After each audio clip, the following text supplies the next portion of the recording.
So I know my mistake. Yeah, that's fine. That's fine.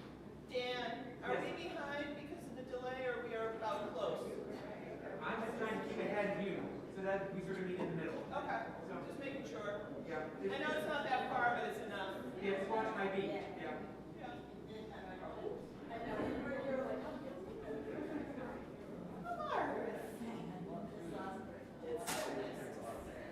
Okay, folks.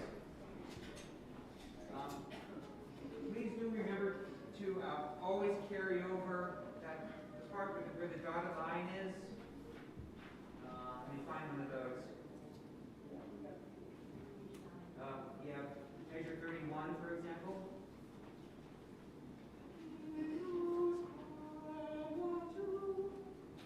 Please sustain through that, okay? And then, then for those of you who were here at the end, we need lots of NG on your last note, your last word. See, here, that last word.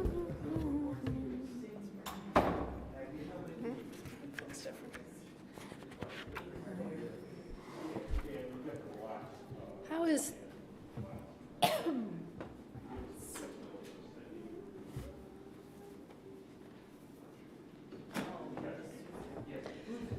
How is this microphone? Sorry to interrupt. This feels good. Feels good. Okay, it's a little different from last time I preached, so thanks for letting me check. Okay, let's see. Who's singing the lowest? Henry. Can you sit in the Have water. Yep.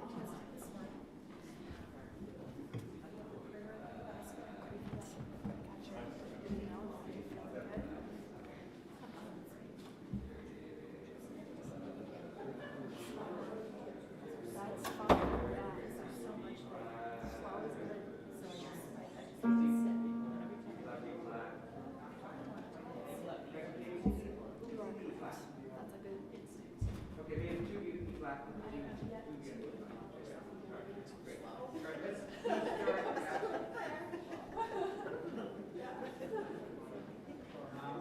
let's start at page, measure 43. Measure 43. Measure 43, page 7. Okay? Got it? Here we go.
I think we got that. Yeah. Altos, let's just go over your part. Measure 55. Oh, that would help. Okay, others?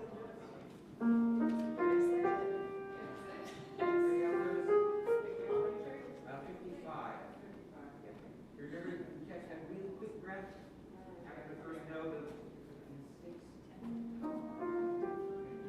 And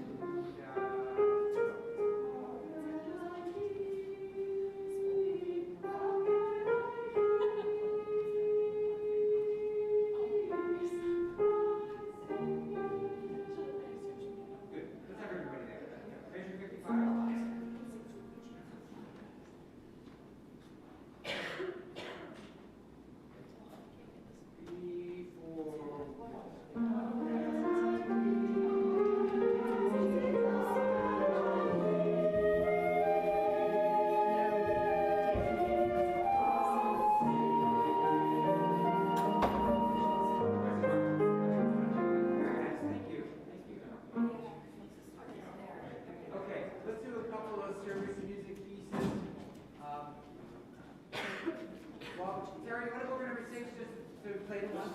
Sure. Okay, let's see, game number 6.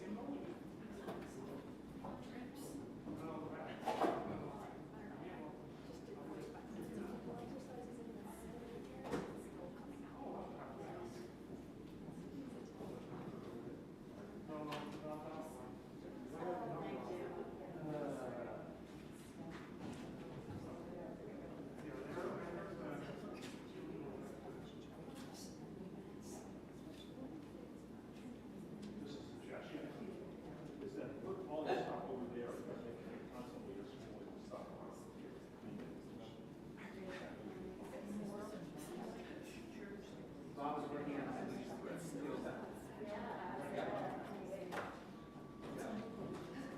Okay, we've got a little this in for Terry. So, let's just see, the second half of verse 2 going to verse 3. Just, if I ask, would I do well? If they ask, would I do well? Ready, Terry? Yeah. 3 and 4.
98.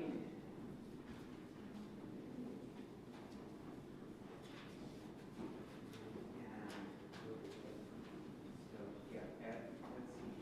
Play a G here, and Nick, you can play D and E flat. It's 5 verses. Play on 1, 2, and 5. Okay. We won't go over the whole group. Just keep pounding your head.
Okay.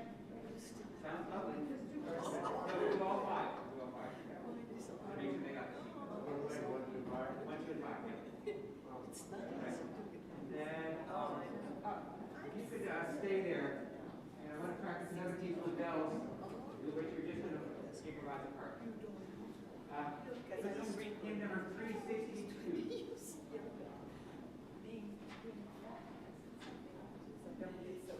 And this is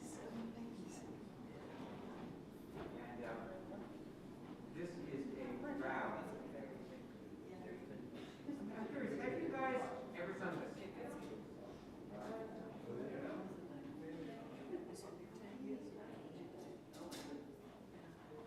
Did you live in the US?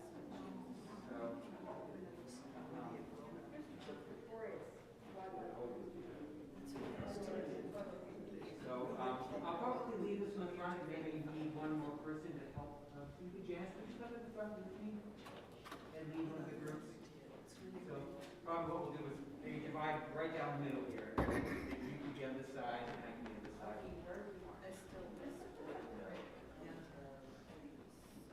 So, what I'd like you guys to play is, Nick, could you play C and G? Are you?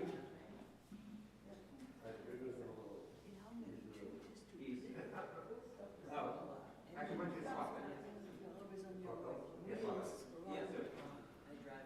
So you play C and G, and Eric plays C6.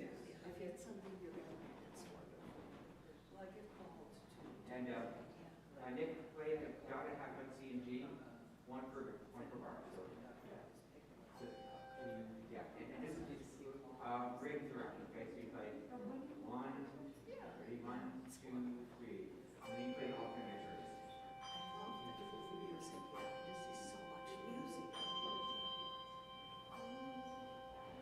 Just like that.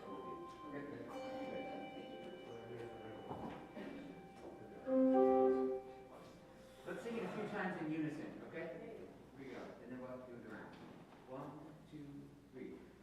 Rise up, O flame, by thy light,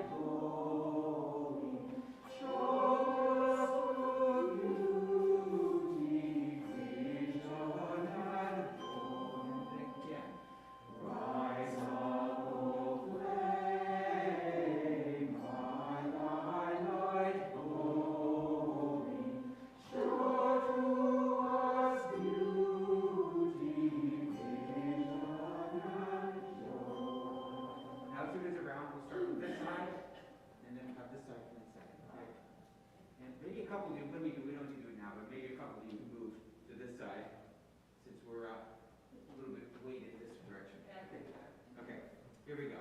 Ready? 1, 2, 3.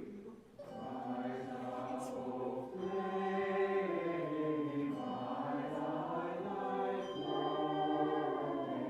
Show to us beauty, vision and glory. Rise up, O flame, rise up, thy glory.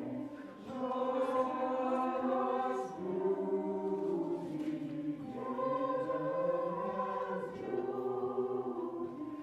Rise up, O flame, rise up, thy glory. Show us beauty,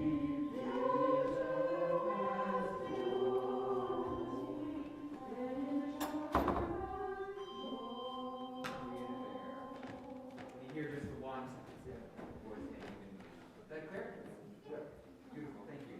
I'm not sure the words are. This is our closing hand, so we'll sort of all learn it on the fly. All right? Pretty simple. Okay, let me sneak in here. Yeah, first thing we're playing zone is. You're supposed to do, I was supposed to be particular, or I'm supposed to do 20. Oh, there's, Good. You want to do another run with the anthem? Now we're all here. Terry, we can do another run.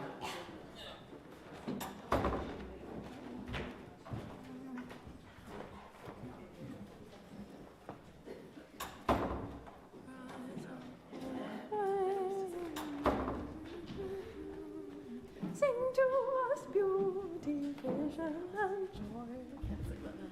Is that high?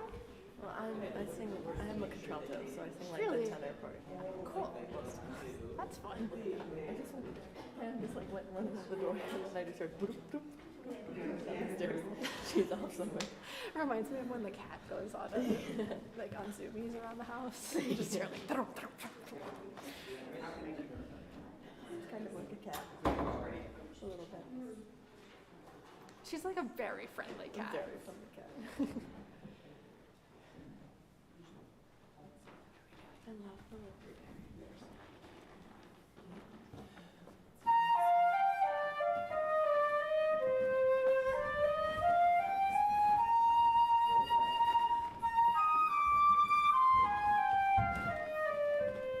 Thank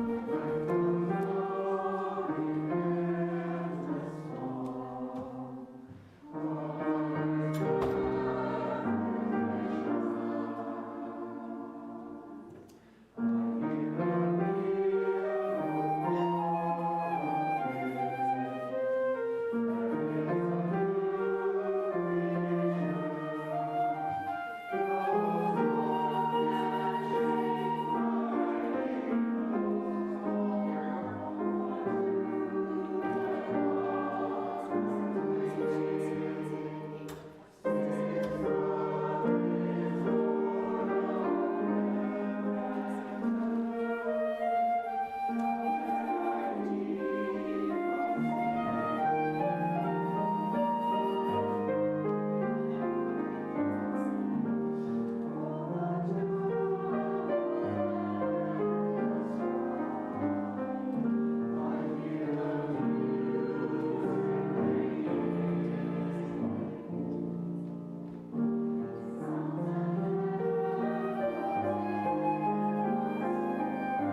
this one?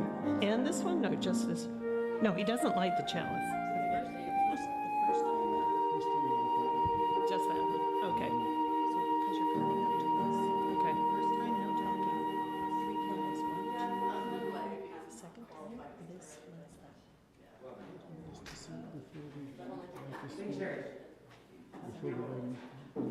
Just join me at the back of the church if you want, before the start of the church.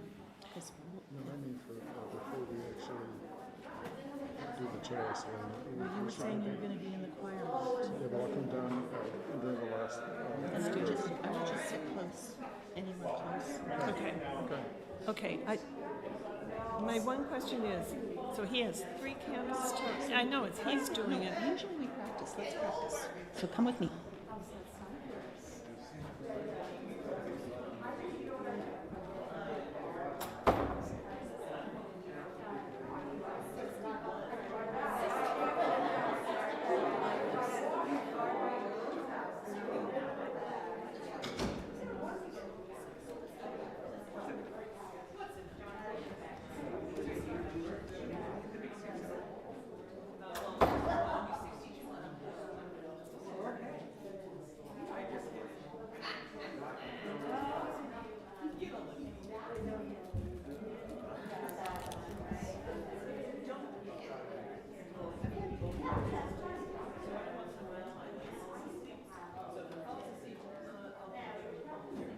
Okay, so that's strategically located then. That's good. Perfect. I stand in one place. Because when they did the replacement, on the left side it was fine, but on the right side, the nerve goes right through that. And it just pushes on that right side up. When did you get the? Well, the second side, didn't have any centers, the first side got 10. Okay.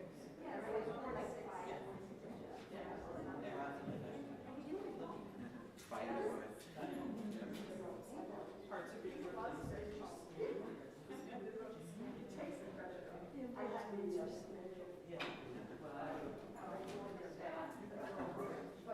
They can't replace that. Yeah, yeah.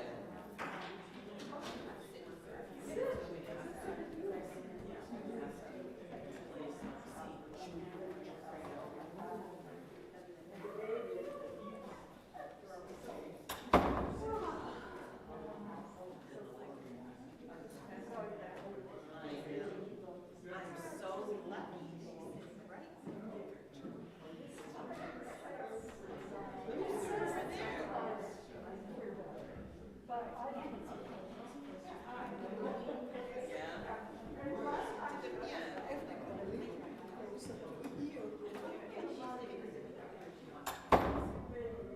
So did we do okay?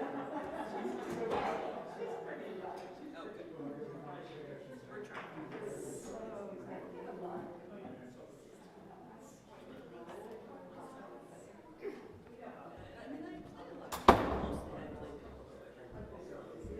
I get calls.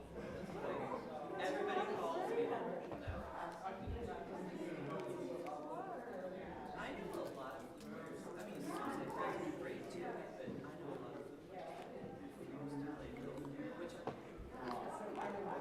it's the same, just the messages, but it's different. No. I'm very quiet because I'm used to it. Normally I wouldn't shush very much. Most of the time you can play louder than me. And all of a sudden violins are like, I'm like, are you sure? I said, I can play loud. No problem with that. Dan, for the round at the end, do I need to lead anybody, or shall I just hand it over to you to start our final hymn? You can hand it over. I've asked Janice to lead one side, Okay. so I will. I'll introduce it. I'll be on this side. Janice will be on that side. Okay. You're welcome to support whatever side seems weaker. Okay. So, I thought we'd just split down the middle. Okay.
create enough kinetic energy, it'll make heat for the red balloon. The problem is all the heat goes here. Oh gosh. Me too. Me too. Yeah. Nope. Just be ready. Are you ready? Am I ready? Let me just figure this out.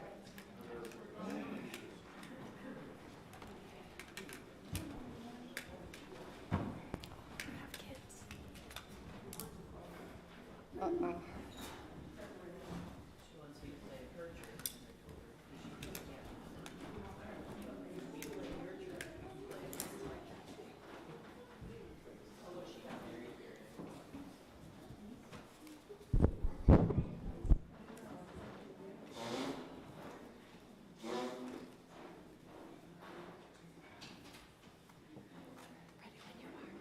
I know, I'm not quite ready.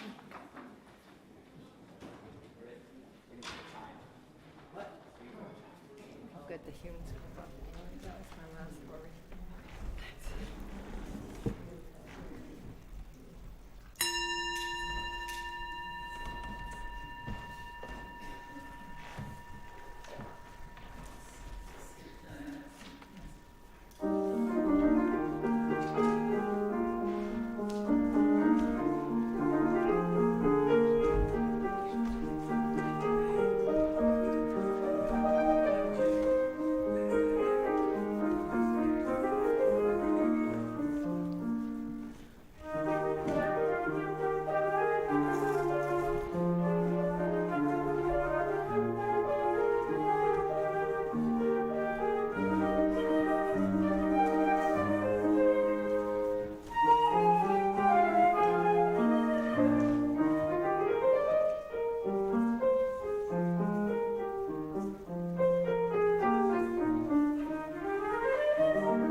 Welcome, everyone. I'm so glad we all made it through the snow. Our words of opening are from the poet Mirza Ghalib. It's the roses unfolding, Ghalib, that creates the desire to see. In every color and circumstance, may the eyes be open for what comes. Let's rise in body or in spirit for our first hymn, number 298, Wake Now My Senses.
Please join me in reciting the words of our chalice lighting and our covenant, which are printed in the order of service.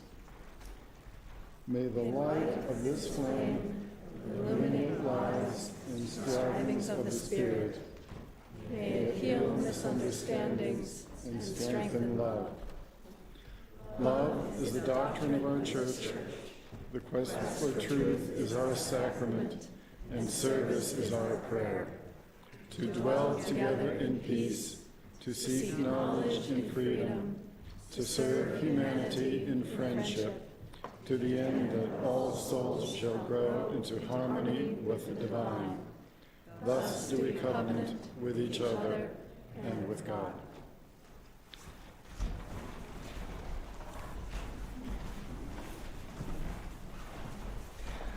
Would the children please come forward? Cluck, cluck, cluck. So.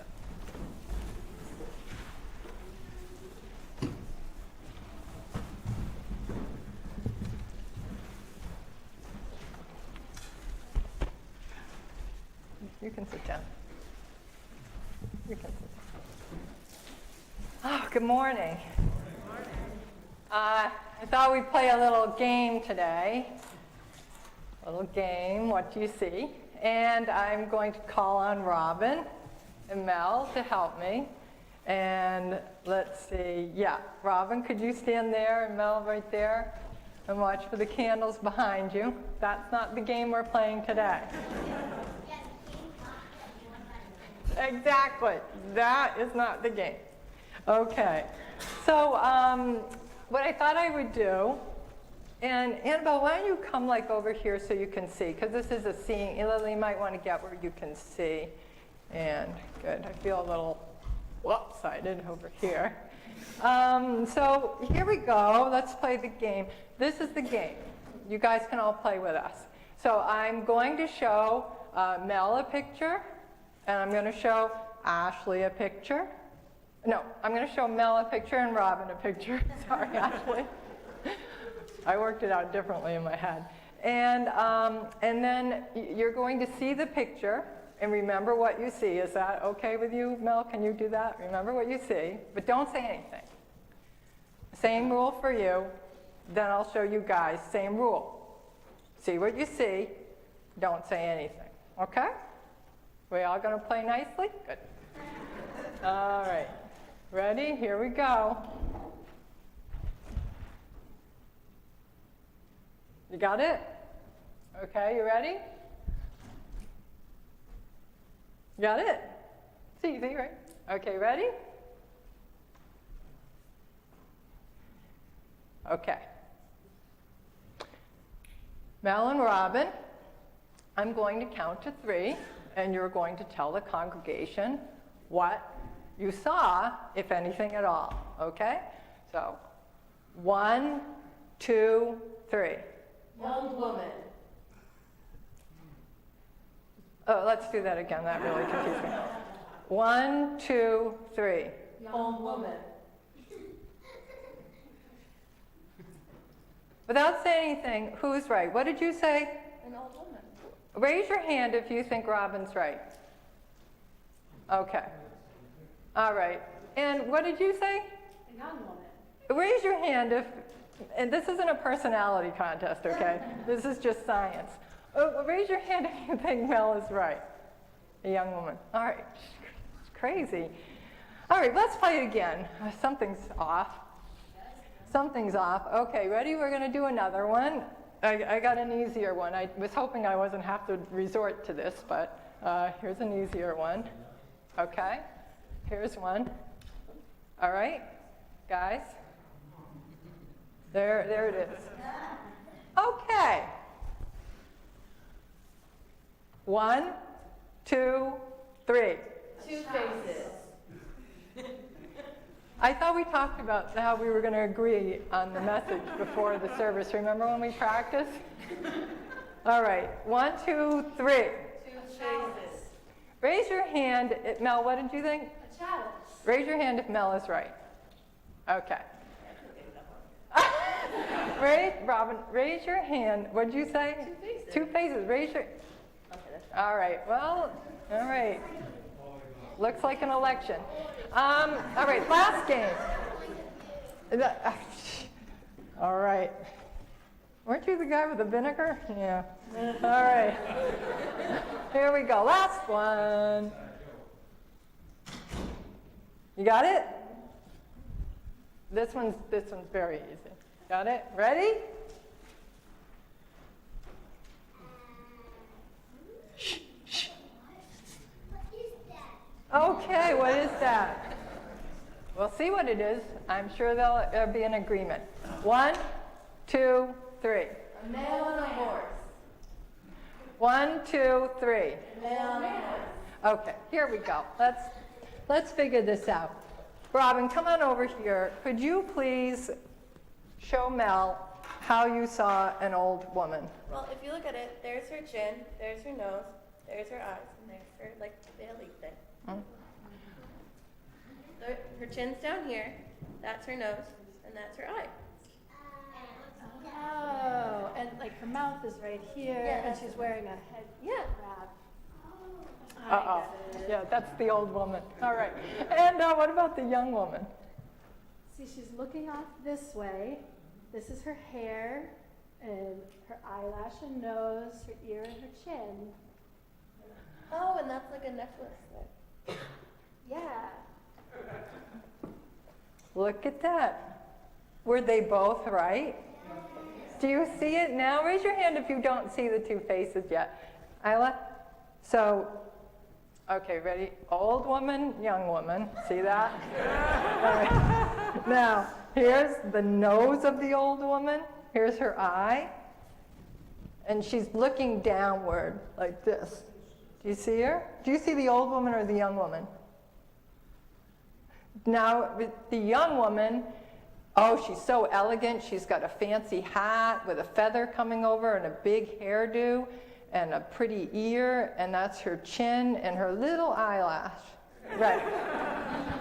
You see it? Okay. Here we go. Robin, what did you see? I saw the two faces. If you look at that, that's like their noses there, and then their mouths and their chins. Do you see the two faces? Robin, what did you see? Mel, what did you see? I see a chalice. See, if you look at the black, like it's skinny here and it's wide at the top, like a chalice. And you're in church, and you're kind of a churchy person. You're kind of churchy. Okay. Yeah, and then the last one, here we go. What'd you see, Mel? Go, Robin. I see an old man's face looking kind of in profile this way. So this is his hair, and his eye, and his big bushy eyebrow, and his nose. And what did you see, Robin? Well, I saw a man on a horse. If you look here, this kind of looks like a horse, and there's a guy, and then this looks like a path. A river. Yeah. Wow. Well, thanks for playing my game. It was kind of a funny game. You know, sometimes we get stuck in the way we understand things. And we make the mistake of thinking there's only one way to see something, and that's usually our way that we see it. And we forget that the way we see something is merely our perception of what is there. And that for most things in life, there are different ways to see things. There are different ways to perceive the very same image or subject or situation. But you know, if we open our eyes and our minds and our hearts, sometimes hidden treasures can be revealed to us just by being open.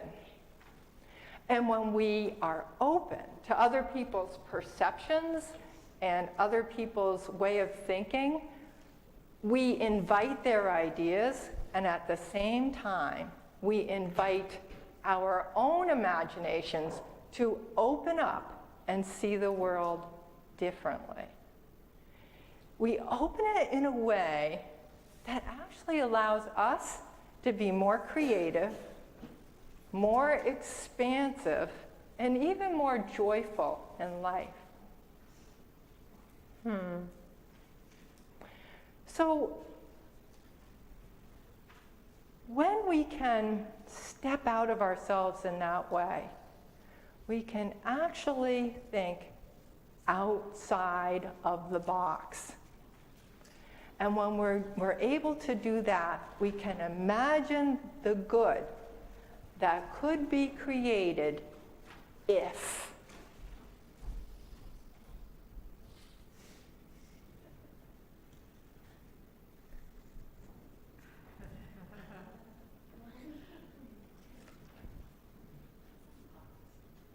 Let us open our eyes to see what is beautiful. Let us open our minds to seek what is true. And let us open our hearts to love one another.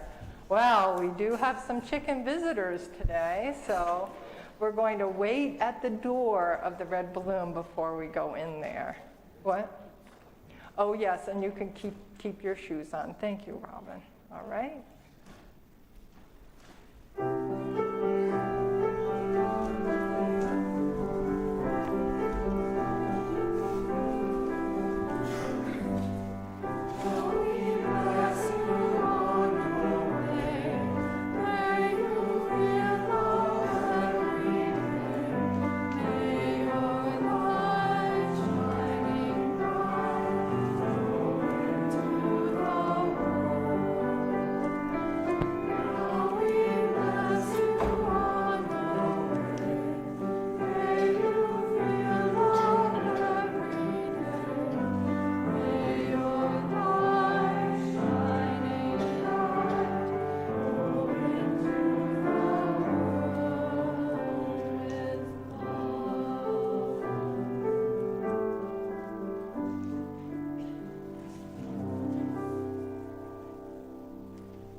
If you've been carrying a prayer in your heart and this morning you'd like to share, please join me at the chalice to light a candle and begin with your name.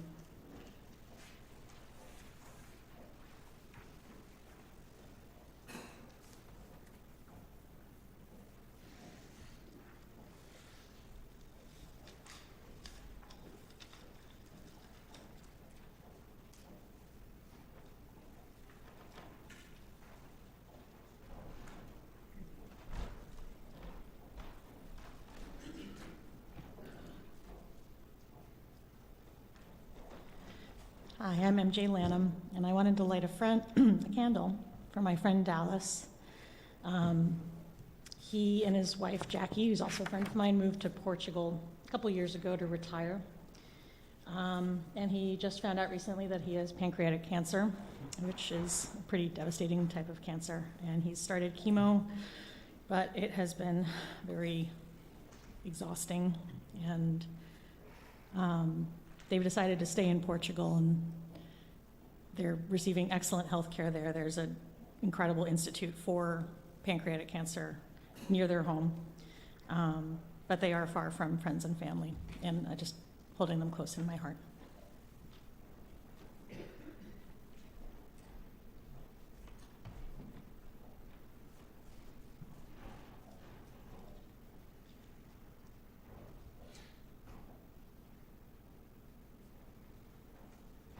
This candle is for the joys and concerns that remain unspoken but are keenly felt.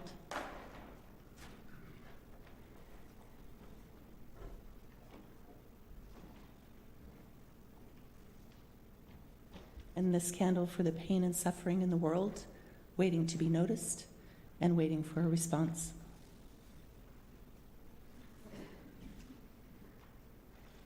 Please join me in the spirit of prayer. Spirit of all blessing, be with us in the ordinariness of our days. May hope's light guard us and keep cynicism from our hearts. May the energy of laughter build endurance for the dark times of our lives. May creativity's vision grant the possibility of seeing old relationships with new eyes. May the oil of healing keep us from anger's hardness or despair. May the mantle of humility give courage to admit when we are wrong. May compassion's loom weave in us the discipline to forgive. May patience help us bear in mind that ours is not the only scale of time. May the flame of justice be a beacon for the choices we must make. May peace be ever in us and sustain our stressful days. Spirit of all blessing, be with us in the ordinariness of our days.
The plate this Sunday will be shared with the Equal Justice Initiative. EJI was founded by lawyer and activist Brian Stevenson, who wrote the book Just Mercy, about the story of his efforts to exonerate Walter McMillan, an Alabama death row inmate. EJI is committed to ending mass incarceration and excessive punishment, advocating for parole, providing reentry support, challenging racial and economic injustice. In 2008, EJI opened a museum near its headquarters in Montgomery, focused on the legacy of slavery. This is an organization working on the front lines of justice and care and prophetic vision. Please consider generosity a spiritual practice and give with an open heart.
Our reading this morning is from Atul Gawande.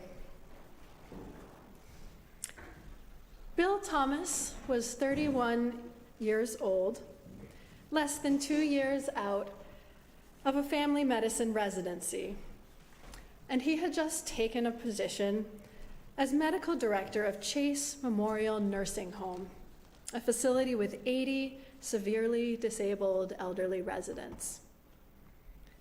About half of them were physically disabled. 4 out of 5 had Alzheimer's disease or other forms of cognitive disability. The staff at Chase saw nothing especially problematic about the place, but Thomas, with his newcomer's eyes, saw despair in every room. The nursing home depressed him. He came to think the missing ingredient in this nursing home was life itself, and he decided to try an experiment to inject some. The idea he came up with was as mad and naive as it was brilliant. That he got the residents and nursing home staff to go along with it was a minor miracle. Acting on little more than instinct, he decided to try to put some life into the nursing home by literally putting life into it. They'd put green plants in every room. They'd tear up the lawn and create a vegetable and flower garden. And they'd bring in animals. So far, this sounded okay. An animal could sometimes be tricky because of health and safety issues. But nursing home regulations in New York permitted 1 dog or 1 cat. So Thomas said, let's try 2 dogs. His boss, Roger Halbert, said, the code doesn't allow that. Thomas said, let's just put it down on paper. There was silence for a moment. Halbert had a hard time wrapping his mind around the idea. Later, he still recalled the scene vividly. I said, all right, I'll put it down. I was beginning to think, I'm not really into this as much as you are, but I'll put 2 dogs down. Bill said, now, what about cats? I said, what about cats? I said, we've got 2 dogs down on the paper. He said, some people aren't dog lovers. They like cats. I said, you want dogs and cats? He said, let's put it down for discussion purposes. I said, okay, I'll put a cat down. No, no, no. We are 2 floors. How about 2 cats on both floors? All right, I'll put it down. I think we're getting off base here. This is not going to fly with the health department. He said, one more thing. What about birds? I said that the code says clearly no birds allowed in nursing homes. He said, just picture. Look out your window right here. Picture that we're in January or February. What are the sounds that are sounds of life, of positive life? You're talking bird song. Yes. I said, how many birds are you talking to create this bird song? He said, let's put 100. 100 birds in this place? I said, "You've got to be out of your mind. Have you ever lived in a house that has 2 dogs and 4 cats and 100 birds?" And he said, "No. But wouldn't it be worth trying?" Please rise in body or in spirit for hymn number 6, "Just as Long as I Have Breath."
Growing up in Harlem in the 1940s and 50s, pretty much none of the characters in Samuel R. Delany's favorite science fiction books ever looked like him. Still, it was fun escape reading until one day it became something more. The hit book of 1960 was Starship Troopers by Robert Heinlein. 200 pages or so into this swashbuckling space invader adventure, the young hero takes an interlude to go on a date. He applies his makeup, as all masculine, manly men of his time do when they want to look nice. He admires his chocolate complexion in the mirror. Up until then, Delany says, with all the efforts going on about me to improve the racial situation, I really had no image of what the improved racial situation was actually going to look like. Oh yes, equality was a word I knew, but what would it look like, feel like, smell like? How would I know it had actually come? That moment, deep into Starship Troopers, suddenly detonated an image brief and bright, he says, of a world where somebody's skin color was so inconsequential to the shape of his life that it was not worth mentioning until 2/3 of the way through a story. This wasn't people trying not to see race because they believe it shouldn't limit someone's experience of life. It was a world where it actually didn't limit it. It was only an image, not at all an explanation of how to accomplish it, Delany says. But he goes on, if you don't see it, you can't work for it. As he would go on to show through his own books and teach to generations of African American sci-fi writers for whom he paved the way, the power of science fiction is to put audacious images down on paper and play them out. Thinking on an ever so slightly smaller scale, Bill Thomas did have an image of what he wanted to create in the nursing home. He knew what it would look like and feel like. Maybe he chose to ignore what it might smell like, but he sure knew what it would sound like.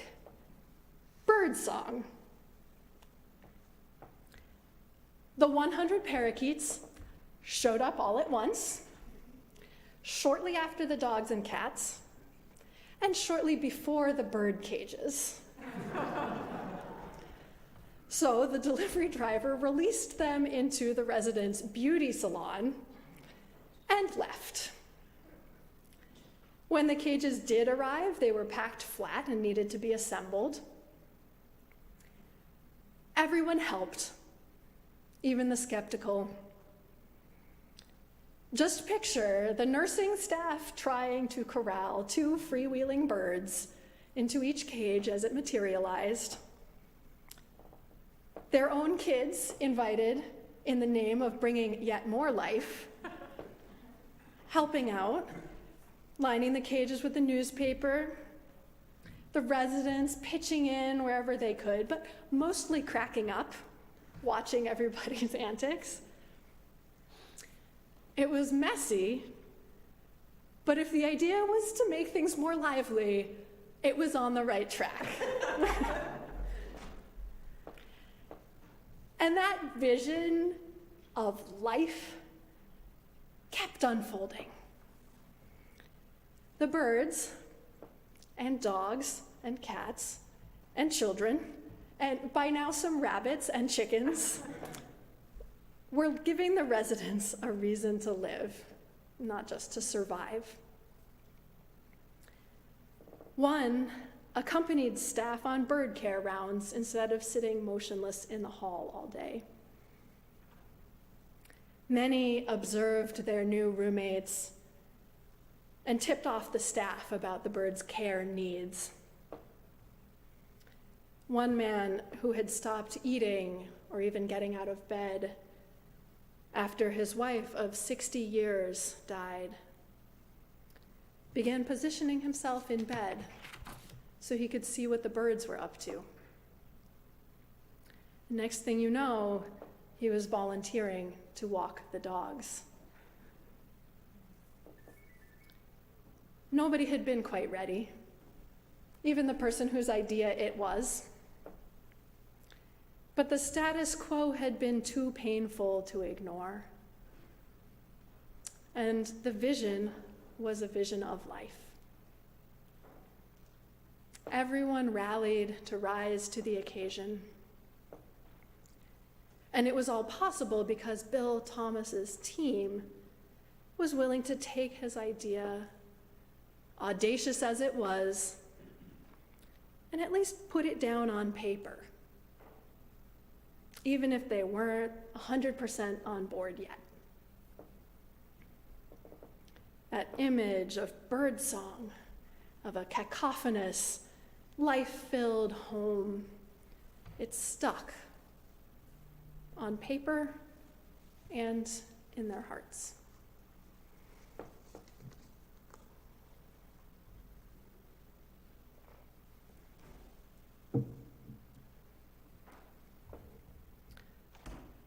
Could there be an audacious yet life-filled idea for interrupting the persistent pain of racism? 60 years after that optimistic science fiction scene in the early days of the civil rights movement, it's still the case that race correlates with wealth and poverty, education access, health outcomes, job access, and proximity to environmental danger. A person's race still, as Delaney puts it, suggests so much about experiences we may have had, about realities we may have known. Denying the significance of someone's racial identity without doing anything about the structures of advantage and disadvantage that shape what that identity means, both erases proud identities and erases the systemic unfairness toward entire groups of people. If we don't see it, we can't work on it. Each time we experience that system of advantage and disadvantage violently reenacted in yet another video of police abuse of Black Americans, our hearts break again. Like a staff member in a dismal nursing home, we feel unhappily stuck in this pattern we didn't ask for, but from which most, if not all, of us in this room benefit. Restoring life, positive life, in a situation so mired by hundreds of years of laws, economics, stereotypes, and stories. It exceeds the limits of our imagination. And yet, we long for it. So what birdsong might enter our ears if we choose to open them? One rising song that I hear from activists, writers, scholars, and clergy is a call for reparations. Details would need to be determined by the people most harmed, but they start with a sincere apology from major institutions, meaningful compensation, and policies to make sure that we don't fall back into the same patterns. It sounds to me messier than 100 parakeets, and it's hard to feel ready. But these birds sing of thriving, positive life, of people apologizing for harm and trying their best to make things right, the way we were taught as kids, of everybody having enough, not just switching places. That's the kind of legacy I would like to leave for future generations. It might be science fiction today, but what if we just put it down on paper? How might it begin to live in our hearts? Can you hear the bird song?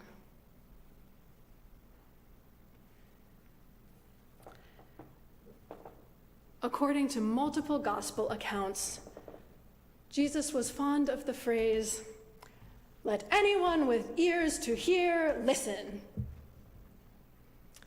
He often used it to punctuate his parables. Of course, the ears he's talking about are not literal. He's speaking in the tradition of the prophet Isaiah, who calls forth people who are blind yet have eyes, who are deaf yet have ears. It is a call for the heart to be ready, even when we don't fully understand what we're getting ready for. Jesus can't lay out a step-by-step strategy for bringing on the kingdom of heaven. Paradise isn't that sort of thing. Paradise is a way of thriving that is all around us, he says, if we would only notice the signs. If we had eyes to see and ears to listen. And of course, he teaches with images. The kingdom of heaven is a glimpse of lively possibility that grows like a tiny mustard seed into a mighty shrub. It is the forgotten treasure buried in a field. It is the fertile soil upon which only some seeds fall. It is the yeast leavening the bread, perceptible by its influence, but not something you could isolate. It's present, here and now, in our ordinary days.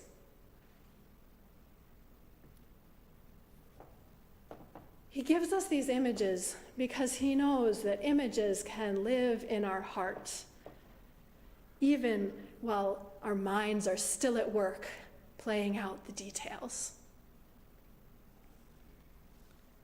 With these images, he inspires his followers to see the everyday in a new way,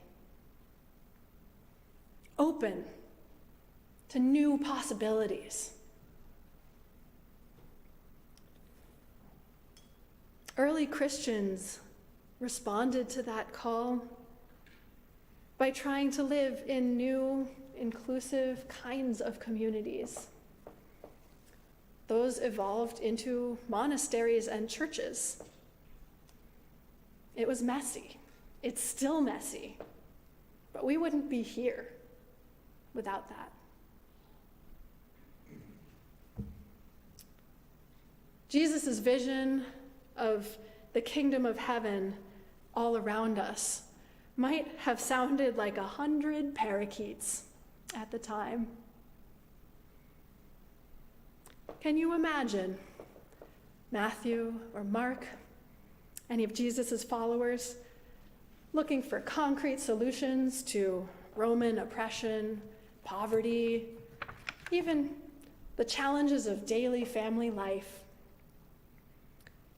and muttering, I think we're getting off track. This is never going to fly. It's a good thing whoever was standing next to him said, just put it down on the parchment. Holding a vision in our hearts lets us play it out, revise it, figure out what to do with it. But we start with the vision. We, UUs, carry on that tradition of seeking the way of thriving in the here and now. That's what we're doing as we strive to heal injustice and to create more joy now in our own lifetimes. That is the work of racial justice. It is the work of serving humanity in friendship.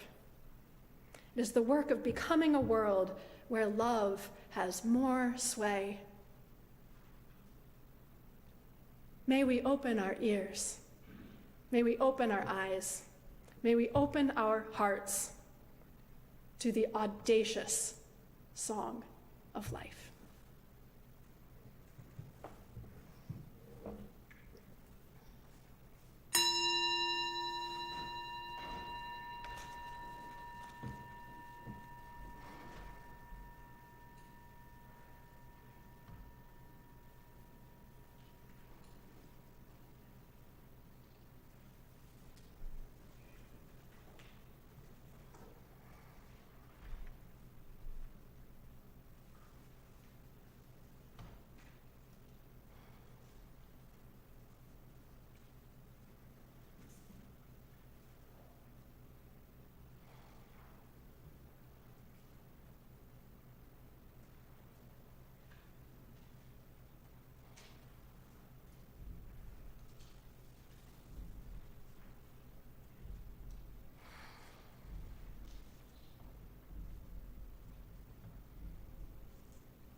Dan is now going to lead us in our final hymn.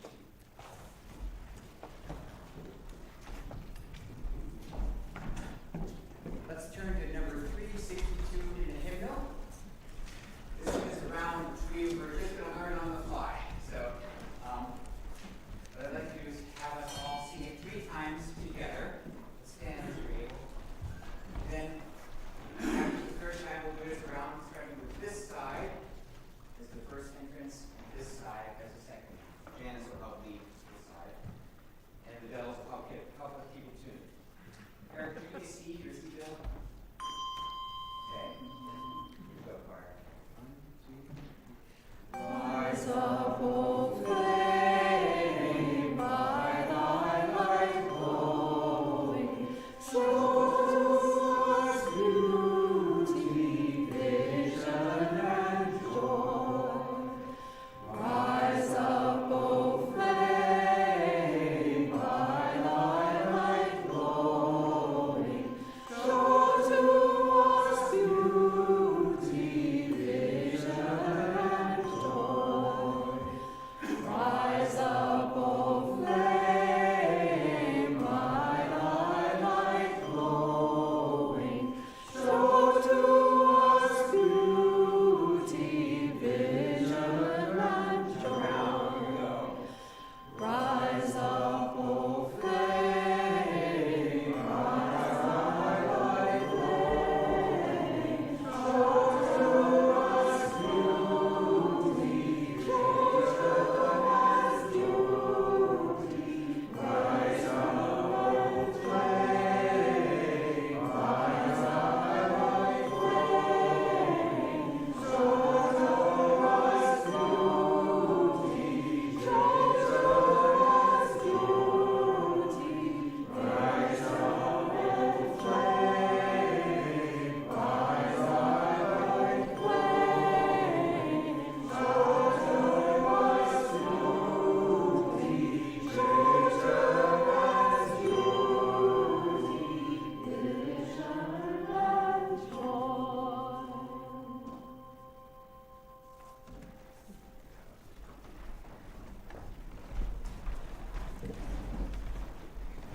Our benediction comes from science fiction writer and activist Walida Imarisha. Once the imagination is unshackled, liberation is limitless. May we be brave enough to imagine beyond the boundaries of the real, and then do the hard work of sculpting reality from our dreams. Go in peace, go in love, and go to serve.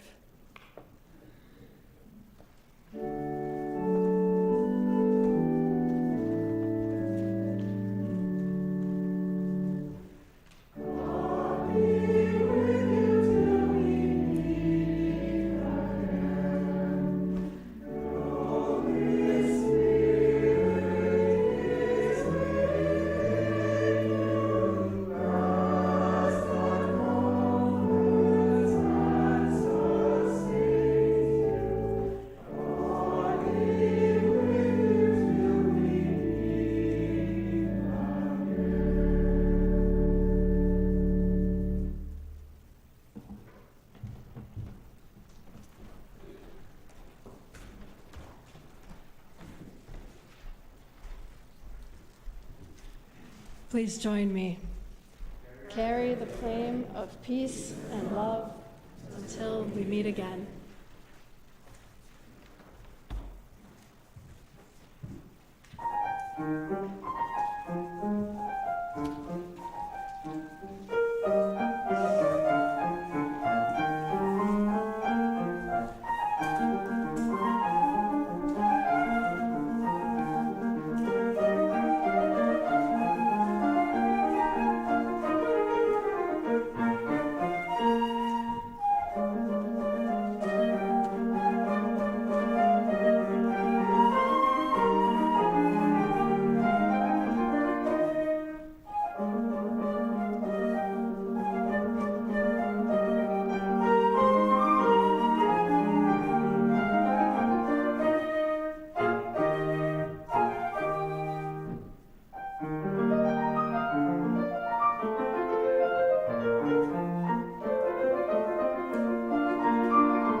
a special kind of person. He really understands, you know, but yes, we kept working.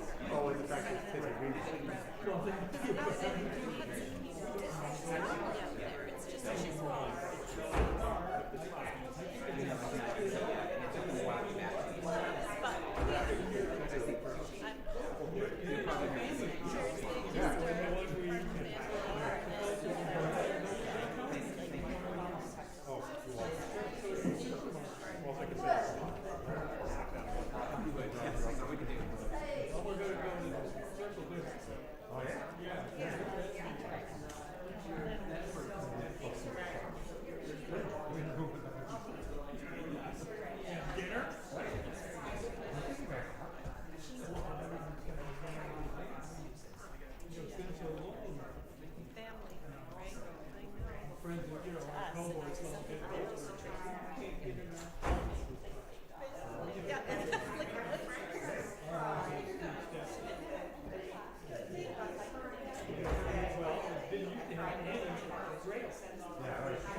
Bench over here, total thing where I sit at night.